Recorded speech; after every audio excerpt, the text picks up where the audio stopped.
What is going on, everybody? We are back for another episode of the ABJ Podcast, episode 83 with Erica Hong Kong Pee Pee Poo Poo Leigh. It's not in the title, but you'll find out all that in a minute. Before we get into anything housekeeping business, all links below for myself as well as my guests will be below. For this one, I will ask because my guest does have their own content and their own space and their own YouTube channel that criminally only has like 170 some subscribers. We need those numbers up because they make really good content. So please go to the links below and make sure you support all their social medias and the YouTube page by giving it a subscribe. Also, any merchandise for the ABJ Podcast, go check it out right now. A bunch of new t-shirts and merch and Patreons and all that fun thing. These episodes, have gone that whole route of not being live anymore, but there are ways that you can benefit and check it out. If you're a member of the Discord, which is completely free, you can watch them as they record, and the recording days are all over the place as of right now, but that will be changing soon with new work hours coming for me, as well as the Patreon. So if you watch this on a Thursday, you can see it early on a Monday, and the minimum requirement to get into the Patreon is $1, but you can do anything you want, whatever you want to support or do monthly, you can. But the lowest I was able to get it down to was $1. So if you want to support, pay $1 and you see all the content early the Monday before it drops on a Thursday. So just an idea, just to try to push some traffic there to help pay the bills, just pretty much pay for StreamYard. But the people who have been keeping the lights on, Suplex Vintage Wrestling. Guys, it has finally happened. A whole store fully dedicated to vintage wrestling. They say it can never be done, but I've seen it with my own eyes. Suplex Vintage Wrestling is a store curated by wrestling fans for wrestling fans. Located on 5th Street in Philadelphia, Pennsylvania, just 1 block south of South Street in the heart of Queen Village, their shop features the largest collection of vintage wrestling apparel under one roof. Their selection includes classic designs featuring your favorite wrestlers from the Golden Age, Attitude, Internationals, Indies, and more. And if you're tired of watching premium live events at home, SVW hosts the best watch party since your friend Kyle's birthday when you were 12. And if shirts and watch parties aren't your thing, let's not forget about their selection of figures, replica belts, trading cards, and from their t-shirts and hats to rare wrestling memorabilia, they have something for every wrestling enthusiast out there. So what are you waiting for? Check them out at suplex.svw on Instagram or on their website, suplex.svw.com, and let them satisfy your nostalgia wrestling needs. I actually got through that one pretty good that time. I usually fumble pretty hard. I guess doing 2 in one day helped out. But without further ado, I want to bring in my guest. This is someone who I got to start working with a lot at the Camp Leapfrog side of things. Always a pleasure to work with. She's an absolute one of the funniest people I've met, and also her group of people she hangs out with are hilarious. But don't let the funniness fool you, because one of the best wrestling matches I've ever seen, female match wise, is her, and that turned into a Japanese strong style, just beat the shit out of each other match. So not only is she hilarious, but she'll fuck you up. She'll beat the shit out of you. She's giving me the confused face. I'll bring it in a second, ask what match it is. But hard hitting and just all around great performer and just absolutely hilarious, Erica Leigh. What's going on? Pee pee poo poo, all of the above. What's going on? The match is at PPW, and you and Christina Marie. Oh, really? Yeah, you guys beat the dog shit out of each other. Wow, that's really funny. It was awesome. It was really good.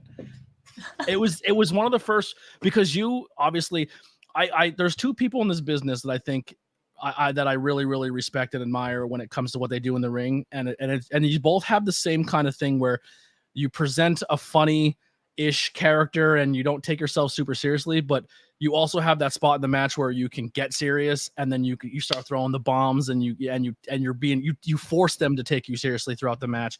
And I think the 2 people who do it the best are you and Willow Nightingale. Like when Willow pulls the straps down, the smile goes away, and Willow's gonna fuck you up. And you have that.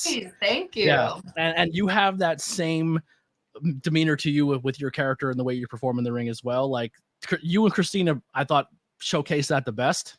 Check out the PPW archives, because you were doing the honk honk, and she's like, "I'll honk honk you, bitch," and then you guys just started like working, and it was good. Like you beat the shit out of each other, and even went in the back. You guys were like high fiving each other, like, "Yo, that was a lot of fun," because it wasn't.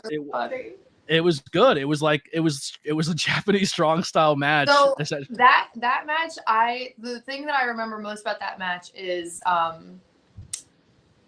it was an entirely new audience for me. There's not really that much crossover between Broadheadsville, PA, and like the places I've been working in, like New Jersey, where I had been getting like really good crowd reactions, and I think they're more tuned into like the social media side of things. So I was getting like really intense pee pee poo poo chants. Yes. And so I thought, okay, like let me roll with it. Like I can like lean into it. And the crowd at PPW was not buying into my shit and piss talk. Yeah. They But were they're not, also they were not Christina into it. Marie is also a mainstay there. She's been like they're one of their top champions of the promotion. Yeah. And even though she's a heel, they love her. Yeah. So the fact that she kind of like started beating you up pretty good, and then you were like, all right, I'm gonna start firing back. I think by the end the crowd was like, this is crazy. Like it was I was on commentary for that match, and I'm very happy I was, because it was a very good match. That's funny. Thank you so much. Yeah. Appreciate that. Yeah, as I said, you and Willow have that demeanor where you're very funny and smiling, and your smile's contagious. But when it gets serious, someone's getting fucked up. There is absolutely nothing else to do. You know, when you're getting punched, you just punch back. Yeah. So when did you fall in love with the world of professional wrestling? Really not that long ago. I think it was like 2015. 2015, I started watching wrestling. And then I think by late 2017, I was training. So, wow. Yeah, it was one of those things that as a kid, I never gravitated towards. No one in my family watched it. The only kid that I knew who liked wrestling was weird. So I was like, it's not for me. Yeah. I mean, and so then, the person I was dating at the time was like, let's watch Monday Night Raw. And I was like, this is going to be not a good date. But it was great. Like I fell in love with him. I fell in love with wrestling. And it was Jerry the King Lawler yelping on commentary that really like sealed the deal for me. I was like, oh, it's self-aware. Oh, it's funny. Oh, I get it. And there's something about it. I was like, I think I could do this. Like, I don't know why. I don't know what in my brain made me think that. Because it is kind of a crazy thing to say to yourself, right? Like you see a professional wrestling match and you're like, you know what? I think I could do that. But I really did. And I can. So I was right. Now, were you growing up, even though wrestling wasn't a thing for you, were you always into sports or athletics or theater? Or so was there a transition from that to be like, oh, that's why you picked it up so the way you did?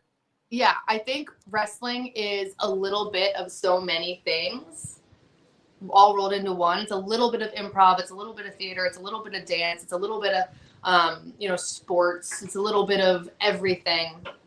And I wasn't like amazing at any one thing. I was like pretty good at a lot of stuff. And I was like, you know what? I think I'd be like good enough at all of these aspects to like roll it together. I tried out for a play in high school, and when it came time to like sing in the audition, I was like, I'm so sorry. And I left the stage because I was like, nope. It just like came out as like a whisper scream. And I was like, that is it for me. I'm going to join the pit band because I did play the violin. So I like was involved in like music and theater in a way. And I was on a few different sports teams. So I loved tennis. It's like my number one sport from like 7 years old to 20, whatever I am now. And it's just been a nice way to roll all my like, I'm okay at that. I'm like pretty good at this. I have great timing. I'll say that's the one thing I excel in. I have really good timing. So yeah, when I started doing wrestling, I was like, it is a little bit of all of these things that I've done in the past and am like pretty good at. And now I can like use them all at the same time. Yeah. When you transitioned from the fan and saying you wanted to do that, around what time frame was that? Were you like in college, outside of college, working shoot jobs? And then how did you find your school to then start training? So I grew up in New Jersey, and then when I wanted to start wrestling, I was living in Virginia, which is ass backwards for wrestling. And I Googled schools and like one came up, but it had like closed like a couple months before, like just a couple months before. I remember looking at it and being like, wow, that's like not a great omen, I guess. And then MCW was like the other closest one, but that would be like 3 hours from where I was living. So I was like, not a great start. I don't know where I'm going to go. And like, I like dragged my feet for a couple months, like just kind of unsure of what to do next. And then I actually met, Jordan Blade, through like a mutual friend, on Facebook. Actually, I just messaged Jordan Blade like cold. It was like, hey, so I see you're a wrestler and that's what I want to do. And like, can we like get together and talk about it? And she was cool enough to be like, yeah, absolutely. Like we'll meet. We got drinks and talked, and she was like, all right, just come to training with me. And I was like, you don't have to see me do like a push-up or like run a mile. Yeah, right here in the bar. You can't, like, you don't need to know that I can do anything. I'm just going to come, show up. And she was like, yep. And I just stuck with it. I don't know. Like, I think a lot of people have a good time with something, you know what I mean? Mm-hmm. But I just like kept coming back. I'm sure I could have like trained for a couple months and been like, wow, what a zany thing I did. But instead it's like 5 years later, 6 years later. And I'm like, wow, what a zany thing I'm still doing. Yeah.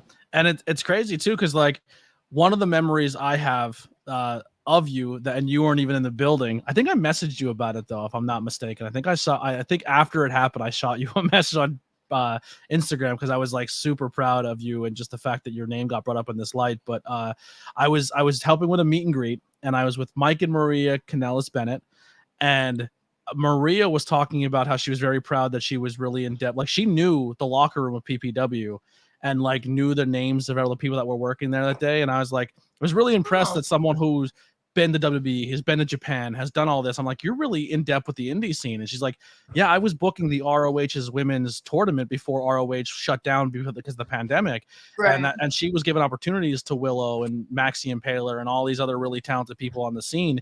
And without prompt or anything, she listed off another 5 or 6 names, and you were one of the names she said. That's so bizarre because she's never booked me for her promotion. Yeah, she was reaching, like she was aware of you though. Because she even said your name to me, because I remember even saying like Maria Canellis is aware of you. But I don't also think at that point in time, I don't know if she ever got to a point where she was able to then book again after that. Like I don't know if she's involved with ROH now or AEW or behind the scenes when it comes to the women's division. But when she was there, she was scouting ahead of independent talent. She has like the women's wrestling army, right? She might. I'm not sure. Yeah, she books, or she did at least. I don't know if she's too busy now with AEW, but she booked a lot of shows for them in Rhode Island, I think was one, and I think they run more in Chicago. But yeah, she never booked me. That's a bummer. Isn't that weird? It is, but she brought your name up, and I was like, I'm aware of those people. That's awesome that she knew of you, but unfortunately, it never panned out to anything. But it's showing that your work is being seen out there in the short amount of time you've been doing it with the 5 or 6 years, and even around that, it probably was like another 2 years ago since we're talking now.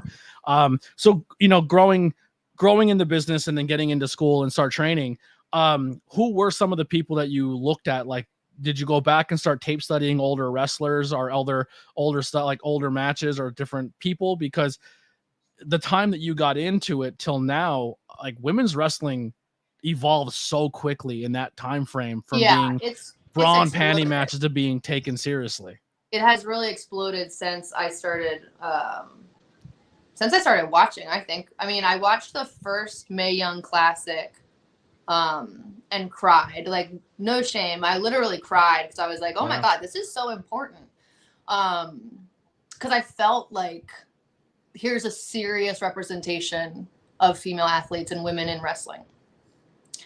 And then I remember watching, what's it called? Wrestle Circus, right? I always want to say Wrestle Carnival, but that's not it. I think so. Yeah. Wrestle Circus in 2000, maybe 16 or 17. And it was Chelsea Green versus Tessa Blanchard, I think. And I remember thinking like, holy shit, these girls are going hard. Like dives into chairs and just like, it was the first time I had seen women do stuff like that. And now it's like that match, not to shit on them, but that match is like sort of like that level of intensity is sort of like a commonplace standard for women's matches. Yeah. Tessa's a big trailblazer with that, because she was always deemed as like the chick who hits hard. Like she because you know her dad and then Magnum, like her dad and her stepdad, she kind of like was one of the first people that they like labeled as she's like a strong style Japanese female wrestler, and she'll beat the shit out of you. Yeah, she set a high bar, and yeah, first woman to win a men's world title, right? Wasn't she the first one to do that in Impact? I don't know. Yeah. Like I'm not great with stats. I would say like, because I started watching as an adult, and like you asked, like what I went back and studied, kid brains like just soak stuff up, right? And especially if you want to know, if you're like a statistics oriented person, if you're a numbers person, and you like get into something as a kid, you can like Bohr is an encyclopedia. He can rattle off like what arena the pay-per-view is in. Yeah, I'm not that good either. Like the date, like what feuds, like what matches led up to it. Like he can tell you like the attendance of the pay-per-view, like absolutely everything. And then like I can't tell you where I was last month. Yeah, I'm the same way. I watched so I did go back and like watch a lot of older wrestling, because that's like what everybody tells you to do when you're training. They're like, you have to go back and watch all the stuff. And like, it's true. I'd rather take inspiration from that than current stuff, because you just don't want to do what everyone else is doing, right? But I would say I just got stuck. I got stuck on 2001 SmackDown. And that's kind of the only wrestling I like. I don't want to watch anything else. Do you watch current day wrestling at all? Like you not really. Not at all. I watched. I got really like really depressed and frustrated, not with wrestling, not because of wrestling, just like life stuff in general. And my like hobbies and interests that once brought me joy were like really daunting to me. And so I just like stopped watching everything to do with wrestling, because it was like a burden emotionally. And I can like dip a toe back in, like especially if I want to watch something that my friends are doing. Like anytime Willow Nightingale's on TV, I'm watching. So I end up watching a fair amount nowadays, right? She's on a lot, which is awesome. She's killing it. Yeah, but I don't really go out of my way to watch a lot of modern wrestling, and I don't really go out of my way to watch wrestling, period. I know that sounds like bad, and people will be like, you have to watch for your craft, but I think like I know what I like to watch, which is 2001 SmackDown, and I know like what I want to do, which is, you know, honk honk, duck a line, hit a spear. Like I know, like I know what I want to do. So I love to watch wrestling to support the people that I admire and respect. And every once in a while, there will be a card that I'm like, that looks like those matches are gonna bang. Like that looks good. I might tune into that. But it's really not that often. And I think that's just because I'm a hater. Yeah. Well, you also roll with a group of people who have been in the business a long time, or have been around the business a long time. Sort of. They make you think that because they're like, they look like old grizzled men. Like Killian looks 45. Dustin looks like he's about to die. But they're pretty young. They haven't been around much. But Killian's been in the business quite some time. Which one? Killian. He's been around like 1 or 2 years longer than me. Really? I thought he was around longer. It's because he looks so old. It looks like hell. He looks so old. Yeah, and he's done a lot of things. That's a good line. Look, I remember him and I think Dust on commentary one time for Camp Leapfrog, and I just remember Dustin Killian on commentary, and somebody's in the ring like, look at him, looks like hell. Looks like hell. But I think the way they go about wrestling is good. Like the whole crew and that group is because you all can do any style of match you're put into. You want to do crazy, you can do crazy. If you want to do you want to tear the house down, we'll tear the house down. But I think you're all smart enough to know. True. I would say Miles Millennium can do absolutely anything you ask of him. He is the best wrestler of the group for sure. He's so immensely talented, so athletic. He's so smooth. Like, it's crazy to watch him wrestle because I'm like, dang, like, and he smokes give so me like much. a house for that, Miles. But I think the rest of us, and Eel's pretty versatile as well. Yes. Especially now that he's like a mountain of a man. Yeah. Robbie also very versatile. Robbie not in the Goons. He's part of the Not in the Goons anymore. Not a goon. That's been hot news lately. He's not in the Goons anymore. Yeah. Lovely guy, but not in the Goons. There's Goon and then Goon adjacent or Goon past. He's in the Wikipedia of the Goons. He's Goon opposing now. Yeah. But I think what that group has encapsulated more than anything is, sure, you can go out and tear the house down and have the best match of the night and be the workhorses. But I think what makes wrestling what it is the moments, the stuff that leads up, the story. That's what people are going to latch onto, and that's what's going to make you last longer in this business on your body, as well as make you last longer because you're going to be stuck in people's brains more. And I think that's where yous are at as a group of, like, a friend group, as well as just in ring and out of the ring. I definitely agree with that. Yeah, we're definitely more into the storytelling and the moments, and I don't think many people do what the Goons do. Like, off the top of my head, I would say Becca and Little Mean Kathleen with, like, the wedding angle at Beyond with Love Doug and Channing Thomas and Sydney Bacabella. I think that story and anything Becca does, that's about it. Like, nobody else does as much content creation or puts as much effort into long-term storylines or makes angles happen for themselves. Like, Dustin did a wedding angle, and not to, like, piggyback off of the Mary Beth one. It was great.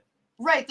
At SWO, Dustin made that angle happen against all odds. Like, there were so many things, especially towards the end of it, when other people lost steam. Dustin was like, nope, we're finishing it. Nope, it's coming full circle. Nope, we are wrapping the bow on this. We are doing it big. And, like, all credit to Dustin because he made that happen for himself and for the fans there, because, like, people were going nuts for that angle. Yeah. I mean, the Erica versus the Goons, that carried across state lines and other promotions. Right. Like, that had legs. Yeah. Yeah. 5 promotions, I want to say. Which is unheard of in the indie scene. Like, that doesn't happen. Yeah, right, exactly. So I agree with you that we are definitely, like, moment makers and definitely storytellers. In comparison to, like, the indie scene, I think we're, like, at the top of people, like, making moments matter and making extra content, because we're all involved with other stuff. Like I mentioned, the, like, acting / writing classes, and obviously me and Dustin have our YouTube channel, Birds on Film, and we spend so much time, we put so much effort into content creation that has nothing to do with wrestling, and I think that only strengthens, like, our skill set in wrestling. But yeah, we love to spend our time on other stuff. We have lives, which I think is, you know. So I have two more wrestling related questions, and then we're going to switch gears here. But who are some of your matches that stand out to you that you have worked that really have helped you in your career, matches that you really, really look back on fondly, and where can people find them, or what promotions, if you even remember? 'Cause I know you work a lot. So I'll work, like, most recently going backwards. The last match I had was this past weekend for Enjoy Wrestling in Pittsburgh against Holodead. And she is a person that I've wanted to work for a really long time. I actually, like, kind of geeked out and was like, I'm so excited to work with you. But that match was great. Not like the match was great. It was a great experience for me because it was someone I looked up to and felt like I would have to, like politic my way into it, but I didn't want to do that. I didn't want to like tweet at her and like promotions and this and just like try to make it happen. I was just like, I'm just going to keep my head down and keep working. And maybe someday that matchup will happen. Please, please, please. And it finally did. And like, it definitely exceeded my expectations. I'm so glad I got to work with her. I learned from her, not like purposefully. Like I didn't say like, okay, now I'm going to pick your brain. It was just small stuff while we were, you know, out in the ring that she did that I was like, oh, she's so smart. She's so good. And you can find that match on Enjoy's Patreon, I believe. Enjoy Wrestling's Patreon is going to be dropping matches over time. So it might not be out yet, but it will be. And then some other matches that have definitely been milestones. I would not be answering truthfully if I didn't mention Darius Carter. All my matches with Darius Carter have taught me a lot, like huge lessons every time, different lessons every time. And the final of the 2022 men's Super 8 was, I think the match where I had the best balance of like pressure, but also calm. Like I didn't let, I maybe have cracked under pressure in the past. And I think that match, I actually did like rise to the occasion and did myself proud. And I heard a lot of positive feedback from other people about that match. Yeah. Joe Zanoli said it was the best final in Super 8 history. Thank you very much. And there's been a lot of big names who's rolled through that Super 8. You know what I mean? A lot of people watch on TV right now. Yeah. Now, were you the first female to wrestle in the men's Super 8? Yes, I was the first female entrant in the men's Super 8. Yeah. In the 26 years of that tournament, I was the first female entered into that tournament. The women's tournament has been around for a few years, and I've been in that twice. I lost in the first round in 2020, I think. 2021, I lost in the first round. 2022, I ended up winning the women's tournament. And that was the year after you were in the finals of the men's, right? You then won the women's the next year. Yeah. Yes. Yeah. Yeah. I apologize to the women's Super 8. I didn't know it was around long, but you as a fan, being a fan of you and what you accomplished up leading to that, you drew eyes on me to then realize that the women's Super 8 was a thing. That's amazing to hear. It's cool to know that people, I guess that I'm a draw, right? Like that you are a fan of me and my work. And so you've checked out like this entire tournament that has, you know, less history than the men's, but it's there. It's been there. They've been doing it and you didn't know about it. So it's cool to know that I can be like the avenue into people watching more women's wrestling. So when they presented you with the women's, the men's Super 8, and that you were going to be in it, and not just be in it, but you were going to go to the finals, and it was going to be you and Darius, kind of pulling the curtain back a little bit. What was your emotions hearing that? Well, so that's the thing. You don't know who's going to the finals. The thing about it really? Is that you have to have enough stamina to get to the next round, and that's why I knew that I would win, because I'm an athlete and I have a certain amount of cardio and my skill set. I knew that I would be more prepared to make it to the finals of the tournament. Yeah, I love that. Thank you. Yeah, but no, it was an awesome accomplishment. And when they announced that you were in the running for it, I was like, that's super cool. And I was proud that your name was put in there. Any other matches that stand out for you? There was a match at 1CW during the pre-show. It was me versus Killian McMurphy. And it was just a really fun match. And I felt like all the beats just kind of made sense and clicked and things were crispy. And I was really tan because I had been at the beach earlier that day. So the pictures are awesome. And that one was just fun. And I got to hang out with my friends. It was just like this like perfect day of being with the people that I love and creating art with them. And it's a special one. Yeah. One of the ones I'm going to throw out to people that they can watch for free on YouTube over on the YouTube side, Camp Leapfrog. Check out Killian Vision. Yes. It is a masterpiece of cinema, and the ending of that is still to this day one of the coolest things I've ever seen. And I'm the way actually it wearing was, the same shirt that I was wearing in the final scene. yeah, and it was shot. Independent wrestling had no business having something that looked that good in it. Thank you. It Thank was you. really real. They had a drone shot, for crying out loud. Like, Yeah, what that's what I'm saying. That's what we're saying when we say that the goons are the ones putting in work to make their angles special and important and matter.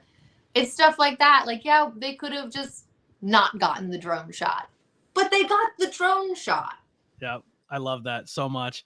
I do have one more kind of backtracking question, just racking my brain of Erica Leigh knowledge that I have. Early in your career, I don't know if it was early or mid training or when you first started breaking out into the scene, you had a pretty serious injury at one point in time, right? You hurt your knee. My ankle. Okay. How was that experiencing your first, major injury that sidelined you for a little bit and then mentally bouncing back and getting back into it? Because if I'm not mistaken, it was rough, I'm glad right? it Like happened it was so early. Yeah, I was I think I was like 10, maybe like 12 or 13 matches in, and my ankle just like exploded. Total freak accident. It just I rolled it, but like so intensely that like the joint sac burst, and I suffered a fracture in my talus or talus. I don't know how to say it. It's like the bone like right in the center of your like ankle / foot. And like people couldn't figure out what was wrong. They like diagnosed me at first with a sprain. So they had me doing like physical therapy, like jumping up and down on it and trying to like strengthen it. And I like got a second opinion, got a third opinion, and they were like, "Oh yeah, you see right here, like that's a fracture." And I was like, cool. I've been jumping on that. Yeah, I was like, and what would be the treatment for that? And they're like, "Oh, we're gonna put you in a boot and like isolate it." And I was like, "Yeah, cool." Yeah. Did you finish the match when you rolled it, or were you able? Oh yeah, absolutely. Oh, you're a psycho. I'd have been like, tap. No, it was probably within the first minute and a half of the match. Oh. So we went another people getting hurt. I'm like, you are like Deppin just recently shattered his arm wrestling Zack Sabre Jr., but he's like, I'm not gonna not stop wrestling Zack Sabre Jr. He was, I knew it was hurt. I just kept going. Yeah, like, there's really like there's probably a doctor or several 100,000 that would argue, yes, you can make things worse, but what are you really gonna make worse at that point? You know? Yeah. I had another match that's like a milestone in my career was against Billy Dixon, and the ring was just like not. We shouldn't have wrestled in it, to be perfectly honest. It was extremely shaky, lumpy, holes, no bottom rope. Like it was just a mess. And we both were really like not sure-footed the entire time. And so things got really wonky, and I ended up just getting blasted in the face. And again, you know, he was like, Billy Dixon was like, okay, you know, we're friends. So he was like, you good? Like, are you sure? And the referee was like, okay, we're going to stop. Cause blood was pouring. And I was like, nope, we are not stopping. We drove like 8-9 hours to be here. We're not stopping. Like the match will proceed. There's got to be a point though, as a wrestler. Like I know even like as a kid, when you play wrestling, like if you get a little cut and you get some color, you're like, now we can go. Like I got color. Let's have some That's fun. So funny. Yeah. I always said before I was training, and probably even while I was training, but hadn't debuted or hadn't like experienced an injury yet, I was like, if I got hurt, that's it. We're done. Like, I'm not going to be the hero. I'm not going to keep going. I'm going to value my health. Like, there's no way. And then, like, you get popped in the face, or you fall, like, weird, or, like, you know what I mean? Like, you get bruised all over your hips or whatever, and you realize that there's so much that adrenaline can do for you. Like, yeah. You don't notice a lot of stuff when you're that amped up. So, yeah, I was like, we're going to finish. How did you come up with the concept of Erica Leigh and what that character is when you're in the ring? I said I'm just gonna throw stuff at the wall and see what sticks, see what people connect with, see what feels natural for me. I picked a name and like sort of a 90s motif that I eventually dropped, and it was really just I'm gonna see what I do and what people like and don't like, and if it makes sense. And that's why I always say, like, I don't really have a gimmick. I don't really have like a character. It's not like wrapped up in a pretty little bow and cohesive, and like it's just sort of a personality. Mm-hmm. No, and Which the personality. When people say that my gimmick is weird, I tell them to go grow a personality, because that's really what it is. They're boring and I'm not. I think your character is fun. There's always fun when you're there, but like I said, don't let the fun mistake you. If she wants to kick your ass at any point in this match, it's happening, and there's nothing you're doing about it. That's right.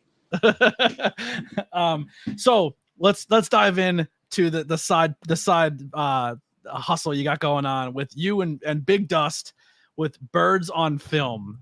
So where did the name come from and the idea of this? Because one of the things before Birds on Film became a thing, I remember sitting in a house for I Can't Leapfrog, or in a cabin, we'll say, and I think this is pre-Birds on Film, where they said, we just like to pick a movie franchise and watch every movie in the franchise and then try to rank them. And at that point in time, they were doing the Ernest films. They were just watching every Dustin Ernest was movie. Obsessed with Ernest. Yeah. I'm so glad that we started doing Birds on Film when he was done with that, because I would not watch more than 30 minutes of an Ernest movie. Ernest Scared Stupid is a classic. No, not for me. But I honestly don't remember how we came up with that name. We've been talking about it a lot lately, and I do not remember why. I think it was just the honk sort of thing. And he has a chicken suit. And you would just dress up as birds. Yeah, he already had the chicken suit. Yeah.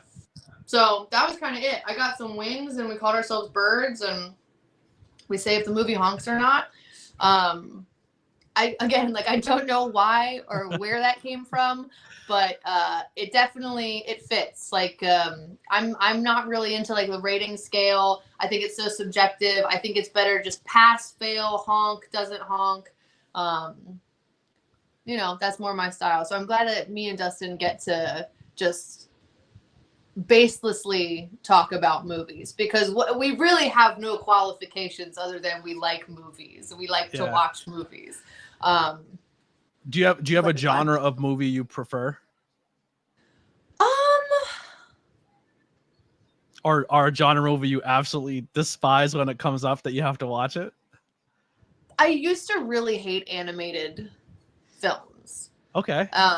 But I've been made to watch quite a few in the last couple of years. I struggle now with animated films now that I guess like you get older and you get like growing up, I love Disney. I can't watch them now. I wasn't into it. So now that I think Vivo, the Sony movie, really like turned me around on animated movies. That's like one of my favorite movies ever. Great film. And then I don't know, like I can't think of like a favorite genre. I was really into like older, like action / romance movies. Like Roadhouse was my favorite movie for a long time. I love that. So I really like that, like late 80s, early 90s. I like men, like old men. Pop in the background. I love that. Really, there's something about the way that old men speak that I've always just been like, yeah, that's me. Yeah.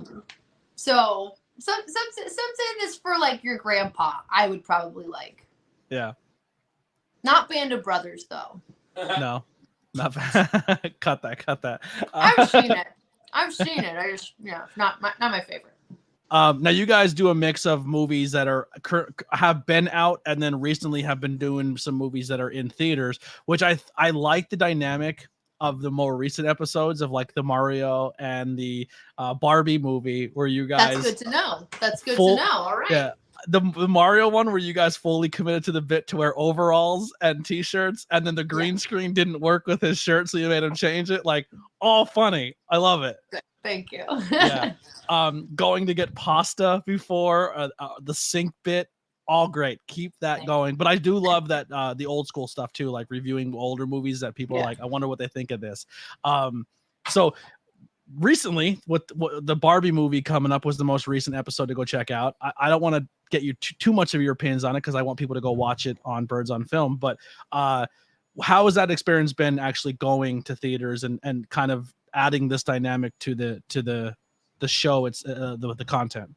It's a lot more work to like line up our schedules with the release of a movie and get everybody together because we don't live that close to each other. And pro wrestling. Right. So, like normal people would not make the trips that wrestlers do. Like I and other wrestlers are like, oh, it's 4 hours away.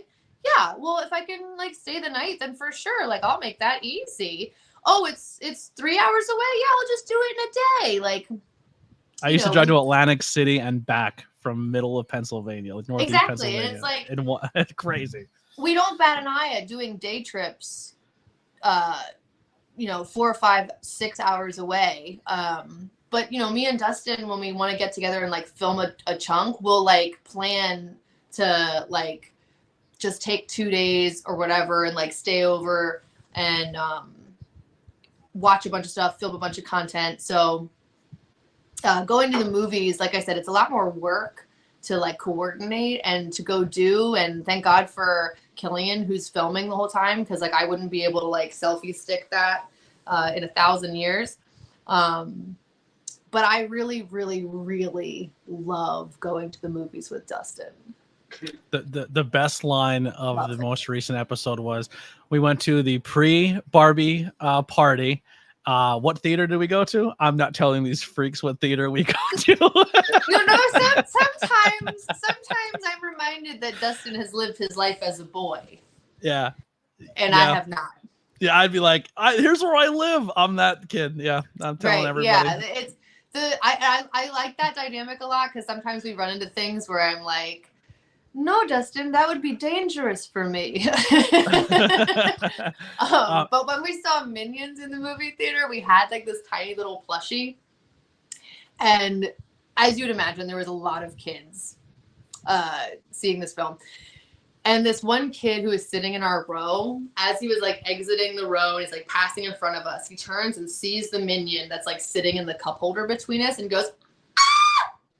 And then takes it. Just screams and then takes our toy. And we were like we don't care. Like we like kids. We're not like give it back. It's a toy. It's a kid. Like the kid should have it. But we were like, what? Like we just kind of looked at each other. And then his mom from like 10 seats over and it's like, what are you doing? Give that back to them. And it was just such a great time to like sit there at this kid's movie that we're wholeheartedly enjoying and listen to children like repeat back lines like as it's happening. They're like screaming and yelling and we're like, awesome. You're like, good. We like the poo pee jokes too. Exactly. We're like, this is like we should be mental giants in this theater, but we're not. Yeah. Is there movies coming out or that are in theaters now that you guys have on your radar for future episodes? So the next movie that's coming out for Birds on Film is going to be Renfield, which I'm actually not sure if it's still in theaters, and probably I think it's on streaming now. I think if you can watch it on Peacock, I think. So Nick Cage and I can't say his name. Rory. That guy. Shit. But mainly Nick Cage.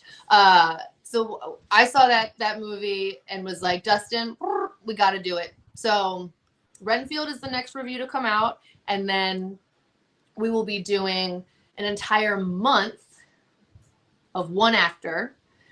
We're going to have a spotlight September on Nicolas Cage. Okay. Because after watching Renfield, I was like, I need more. Yeah, I was like, wait a minute. And we realized we've already done Moonstruck. So we have this like, what's that, 87 to 20, like a 25 something. I already know 3 right off the bat that are amazing.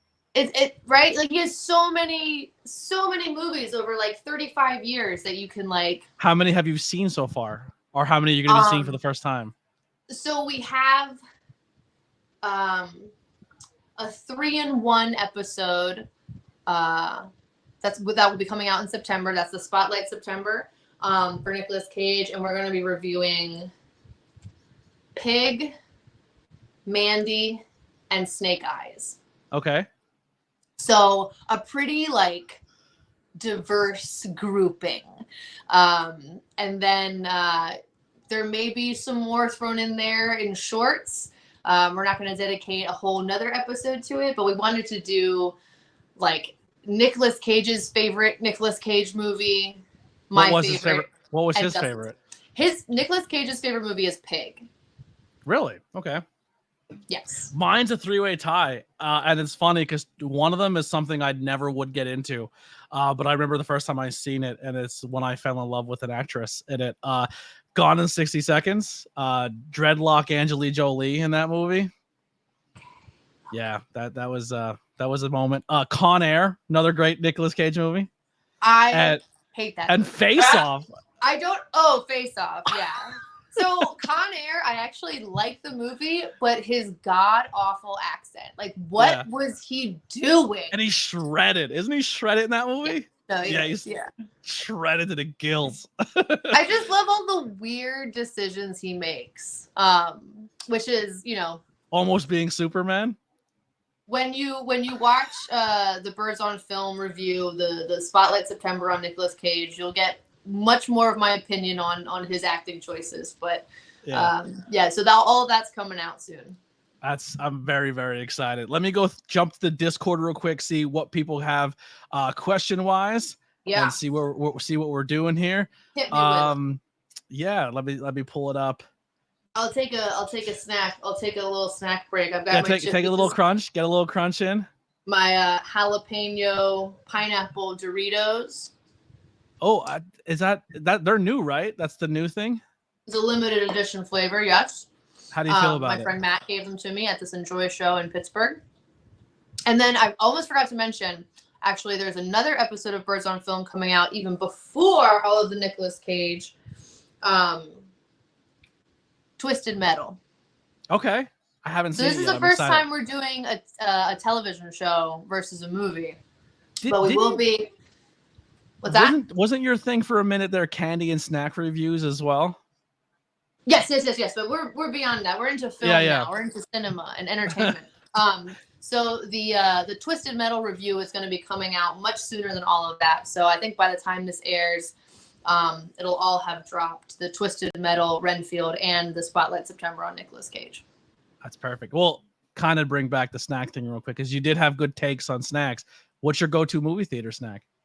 Just popcorn. I'm not a nachos girly. I'm not a hot dog person. No Raisinets, no M&Ms. I don't even really want to eat the popcorn. It's just there. Yeah, I don't like popcorn either. It makes my tummy hurt. I eat it too fast. I can't space it out. For the whole movie. My first job was a movie theater, and film or digital? Film. This one was film, and then went digital before it got shut down. The tale is always time, right? Yeah. Well, it got remodeled to a nicer theater, and then I was out of high school by that point in time. I do have an interesting story. So I obviously worked for $7 an hour and didn't care about my job. One of my things I always told my bosses is like, I'm not cleaning up any bodily fluids. So if any bodily fluids happen, I'm just gonna quit. And that's just how it's going down. Yeah. So I would just sign the bathroom log. As soon as I came in, I would just sign from my shift all the way through and say I did it. But I mean, I would go through and sweep up, but I'm not wiping toilets down. You're not cleaning up piss and shit for $7 an hour. Exactly. I get that. So I did my bathroom checks throughout the whole shift. I got called into work this day. There was a really bad snowstorm around Valentine's Day in like early 2000s or whatever it was. And I'm up at the job and I'm doing this, and all these people are kind of stuck in the parking lot, like truck drivers and stuff. So I go in, do my bathroom check, do my second bathroom check. I legit was doing them. I just wasn't doing them thoroughly, I guess you would say. Yeah. So you saw they were dirty. No, they weren't dirty. I just would clean up the floor and the countertops, but I wouldn't go into stalls. I wouldn't even look. I don't. If I don't look, then you know what I mean. Like if someone pooped on walls, I would never know because I'm never opening the door. Okay. Yeah, I actually lie. I would open in case and always check if there was toilet paper because I can't stand when there's not toilet paper in there for somebody. So I did that aspect. You know what? You have morals. Yeah. But if someone made a mess on that, you're on your own. Right. So a customer comes out and goes, "Hey, there's a guy on the floor in the bathroom," right? So we go in to look, and he's dead. Yeah, gonzo. I guess a heart attack on the floor, gone. Right. Coroner comes in. We have to shut the theater down. We're all kind of there. My boss comes and goes, "Well, how long has he been in there?" And the coroner's like, "At least an hour."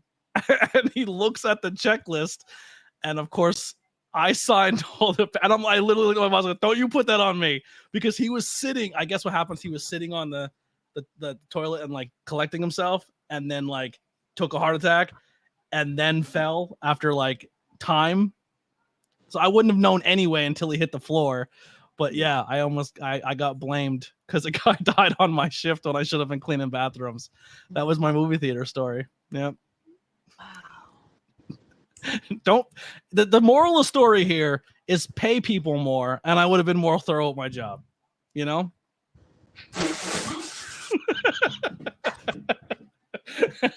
Yep. I was a high school kid and watched a guy get carted out. I'm speechless. I don't think I ever told the story on a podcast. And then the theater that they remodeled to, where the bathroom was now a theater, and all the people who then worked at the second theater said that theater was haunted and chairs would move by themselves. Right. So it was the ghost. It was the ghost of the truck driver. You didn't check the stalls. Because I was too afraid of bodily fluids that I did not check stalls. Blood's on my hands. That's crazy. Yeah, that happened. Movie theater. There it is. So what was I going to ask you with birds? Oh, you said that you're doing a Spotlight series and then you're doing the Twisted Metal. Is there any other TV shows out there that you want to add to the repertoire? And why did you pick Twisted Metal to be the first TV show? Twisted Metal. I'm because Dust is a big gamer, so a lot of gamers get Dust is a big gamer, but my Instagram profile does say gamer. Yes. Does his? It doesn't. No. A lot of video game movie adaptations have been getting put in there. Sonic for obvious reasons in there. Mario, now Twisted Metal. Sonic is in there, but I'm not. Yeah. You didn't like the movie? No, I just wasn't available that day. Oh, okay. I actually enjoyed the Sonic movies, and the entire time watching it, I kept thinking of Killian. Movies. Yeah, I thought I really like Sonic movies. Twisted Metal I think it just like hit enough buttons in my brain that I was like, we got to do it.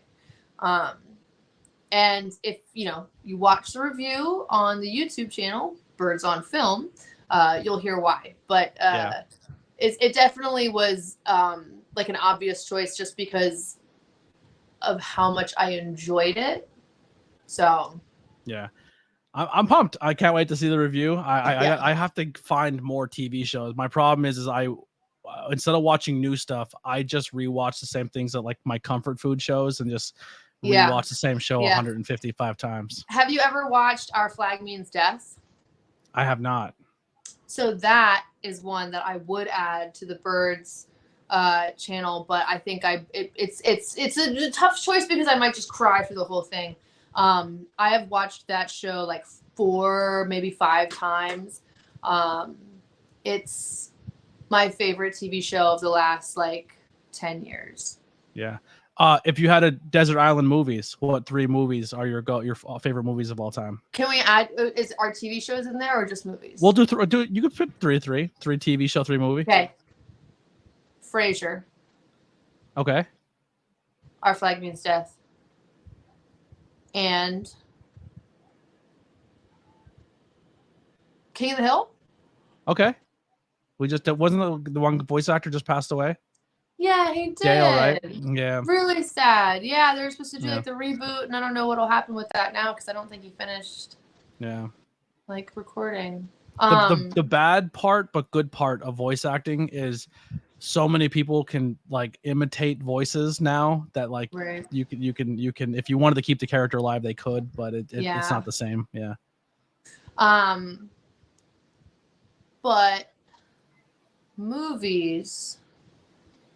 I know for sure the BBC miniseries adaptation of Jane Austen's Pride and Prejudice with Colin Firth and Jennifer Eel. Okay. That's number one. I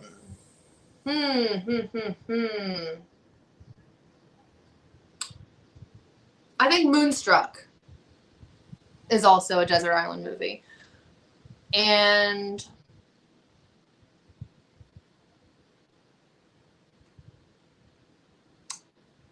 Vivo. I learned through this episode I have to watch these 3 movies. I've never seen any of them. You have to watch Vivo. I would say Vivo is like the most digestible of those 3.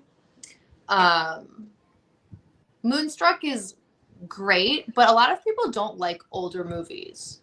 And even though it was made in like 1987, like people are going to look at it and be like, when was the turn of the century? Yeah. And then the Pride and Prejudice adaptation is 5.5 hours. Oh, wow. Because it's a miniseries technically. Yeah. I do not fuck with the Keira Knightley version. I do not. You don't get it out of here. I do not. That's not my movie. Breakfast Club's high on my list. Ferris Bueller and Goodfellas are probably very high on my list. I love Goodfellas. Like I said, I love old men. There's a lot in that one. Is De Niro high on your list? Is De Niro like, who's the king old man for you? Like, king old man. Oh my God, that's such a good question. I don't know. I don't know who my king old man is. I'll have to think about that. There's so many. I really like. Speaking of Goodfellas, Ray Liotta. Do you see Cocaine Bear yet? No, I haven't. Oh, do it. It's awesome. Awesome. Yeah. Okay. It's his last movie. It's Ray Liotta's last movie. Is he? He's Ray Liotta. Is he that like prominent in it? Yeah. Yep. Oh, okay. I just didn't know. All I knew was the bear. Yeah. It's awesome. It's as stupid as you think it's gonna be, but it's awesome. I think another old man movie for me, like as a genre, an old man movie, is Exorcist 3. Okay. I couldn't tell you the actors' names, but everybody.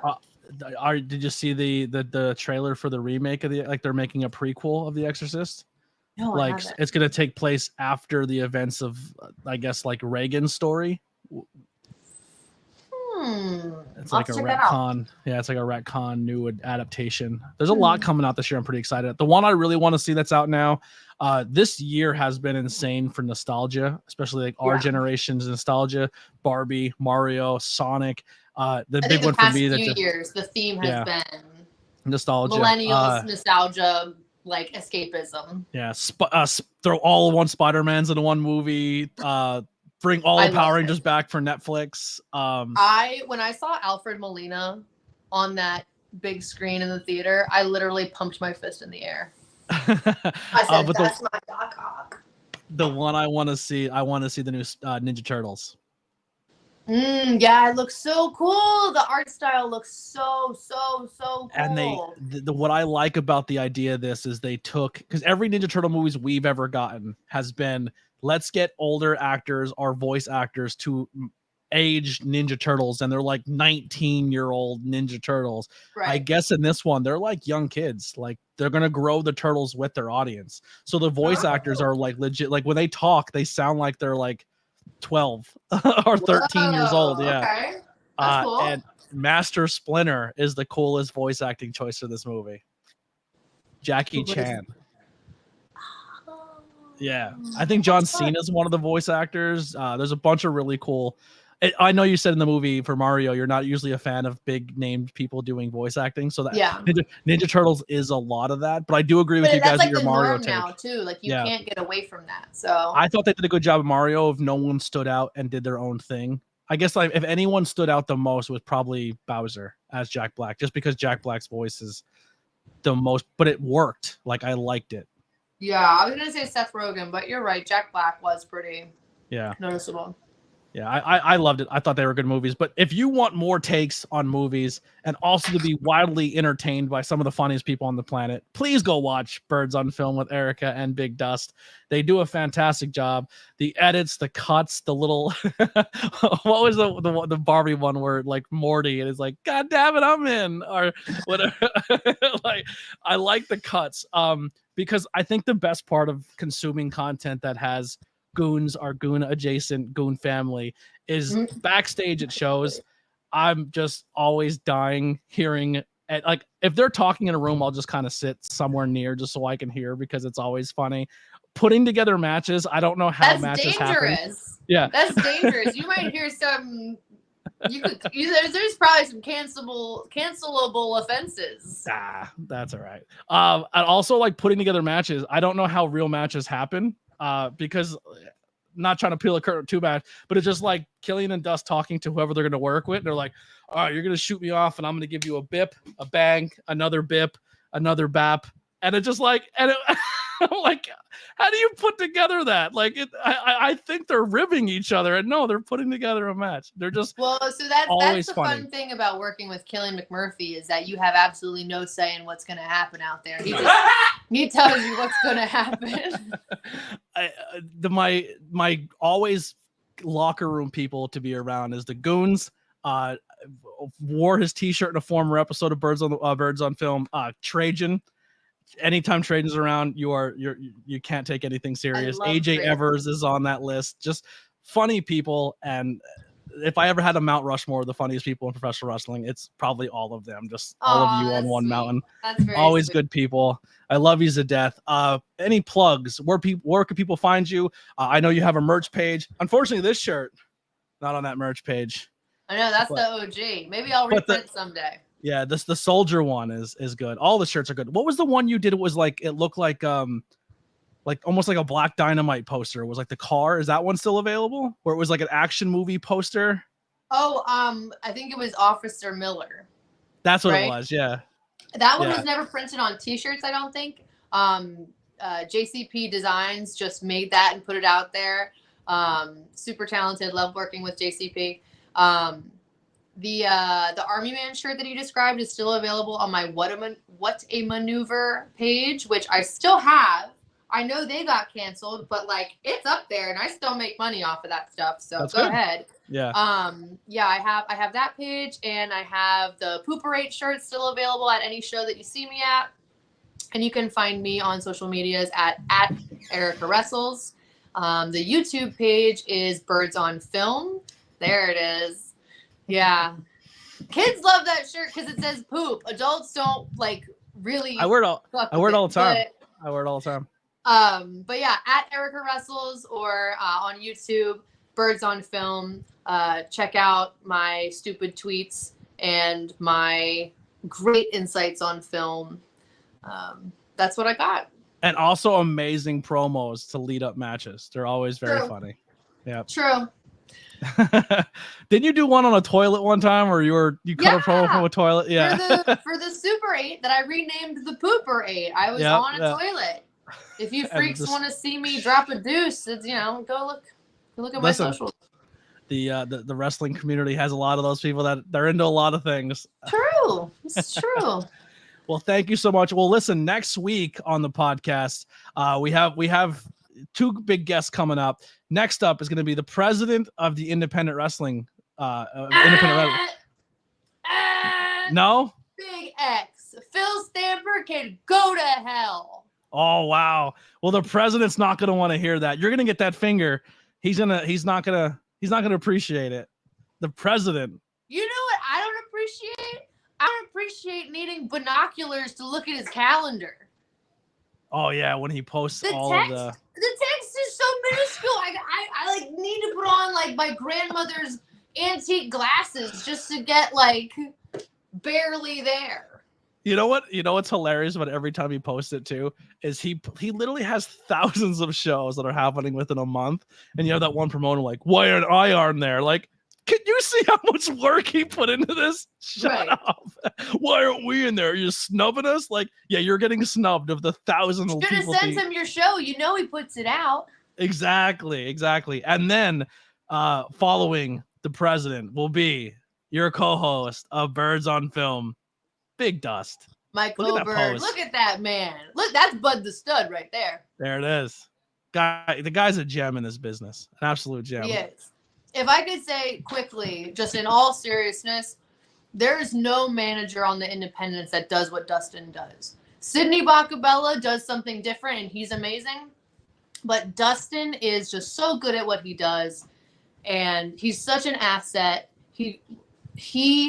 There are a lot of promotions that will stick a random manager with a random talent and say, go do. And that's not what it's really for. Like, that's not what a manager should be. Dustin is what a manager should be. There's a handful that I think they stand out, and it's for that reason, because they have that ability to do so. And 90% of them, the ones that stand out, are ones that work with Dustin in that capacity, like your Mary Beths, your coach, Coach Rafts and stuff like that, where they're just they take the role of manager seriously, and they put a lot of work. I think we lost Erica camera here. Can you hear us? We'll back her out for a second here, or we'll just close out there. Ladies and gentlemen, thank you so much for hanging out with us on the ABJ podcast. We'll see you next Thursday for another episode. And, like I said, check out the links below. Make sure you support and subscribe, and let's get that Birds and Film up to more subscribers on YouTube. They put a lot of work into it. It's really, really funny. So go show some support, and we'll see you next time. We're out of here.